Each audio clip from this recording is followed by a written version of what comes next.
প্রিয় বিশ্ববাসী ও দেশবাসী, বৈষম্য বিরোধী ছাত্র আন্দোলন বা students against discrimination from Bangladesh থেকে বলছি।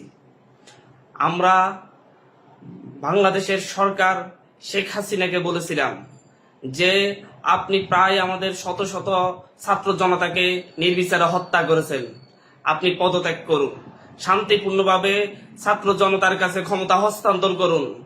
কিন্তু তিনি ক্ষমতা হস্তান্তরের প্রক্রিয়ায় তো গেলেনই না, তিনি আরো মানুষ হত্যা শুরু করলেন। আজকে তিনি আরো প্রায় 40 থেকে 45 জন ছাত্র জনকে তাকে নির্বিচারে গুলি করে হত্যা করলো। এটা আর মানা যায় না। আমরা বলেছিলাম আপনাকে দেশের ছাত্র জনতা চাই না, আপনি ক্ষমতা থেকে সরে যান, গণভবন ছেড়ে দিন। গণভবন মানুষের সম্পত্তি, আপনার বাবার সম্পত্তি নয়। কিন্তু উনি সেটাকে বাপ দাদার সম্পত্তি মনে করে সেই গণভবনে থাকার জন্য এদেশের নিরীহ জনতাকে হত্যা করায় মত্ত হয়ে উঠেছেন। তিনি পাগলের মতো মানুষ হত্যা করছেন। এটা আর হতে দেয়া যায় না। উনি আর 1 ঘন্টা ক্ষমতায় থাকলে আরো মানুষ মরবে। আমরা চাই না আর উনি 1 মিনিটও ক্ষমতায় থাকুন। আপনি অবিলম্বে ক্ষমতা ছাড়ুন। আমরা বাংলাদেশের ছাত্র জনতাকে, বাংলাদেশের সকল মানুষকে, প্রতিটি ঘর থেকে প্রত্যেকটা মানুষকে আহ্বান করছি, ঢাকার উদ্দেশ্যে এক্ষুনি রওনা করুন। ঢাকার উদ্দেশ্যে রওনা করুন।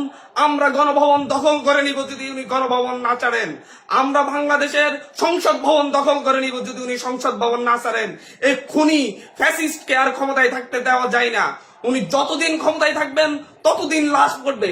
নিয়মিতই লাশ ফেলতেছেন, নিয়মিতই আমাদের ছাত্র জনতাদেরকে হত্যা করতেছেন।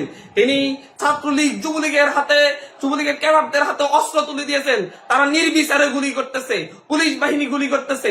আমরা পুলিশ বাহিনী, আইন শৃঙ্খলা বাহিনীকে বলতেছি, আপনাদেরকে আমরা সাধারণ ক্ষমা ঘোষণা করব। আপনারা এখন নির্বিকার হন, আপনারা আর লাশ ফেলবেন না। এখন যদি আপনারা গুলি করা বন্ধ করেন, আপনাদের কারো কোনো ক্ষতি হবে না, কারো চাকরি যাবে না। আপনাদেরকে আমরা ঘোষণা করছি, আশ্বস্ত করছি।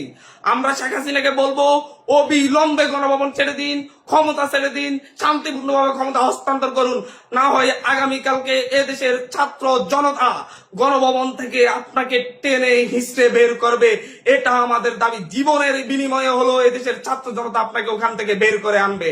আপনি সিদ্ধান্ত নিন, আজকে আপনার জন্য সময় আছে। আপনি কি শান্তিপূর্ণভাবে ক্ষমতা হস্তান্তর করবেন, নাকি আপনি গণভবন থেকে স্বৈরাচারের তকমা নিয়ে, ফ্যাসিস্টের তকমা নিয়ে শ্রীলঙ্কার মতো দৌড়ে ফেলাবেন? এটা আপনার জন্য সময় ভেবে দিলাম, আজকে রাতের মধ্যে আপনাকে করুন। বাংলাদেশের প্রতিটি জায়গা থেকে, প্রতিটি আনাচে কানাচে থেকে ছাত্র জনতা প্রত্যেককে তার তার অবস্থান থেকে ঢাকার উদ্দেশ্যে রওনা করার জন্য আহ্বান করলাম। প্রত্যেকে তার জায়গা থেকে এক্ষুনি ঢাকার উদ্দেশ্যে রওনা করুন। ঢাকার রাজপথ প্রকম্পিত করুন। ঢাকায় কোটি কোটি মানুষের সমাগম হবে, কেউ বাসায় থাকবেন না। আমরা বাংলাদেশের মা ভাই বোনদেরকে বলবো, প্রতিটি পরিবার থেকে কমপক্ষে 1 জন মানুষ যেন ঢাকায় আসে। প্রতিটি পরিবার থেকে কমপক্ষে 1 জন মানুষ যেন ঢাকায় আসে। তারা যেন এই বিপ্লবের সাক্ষী হয়।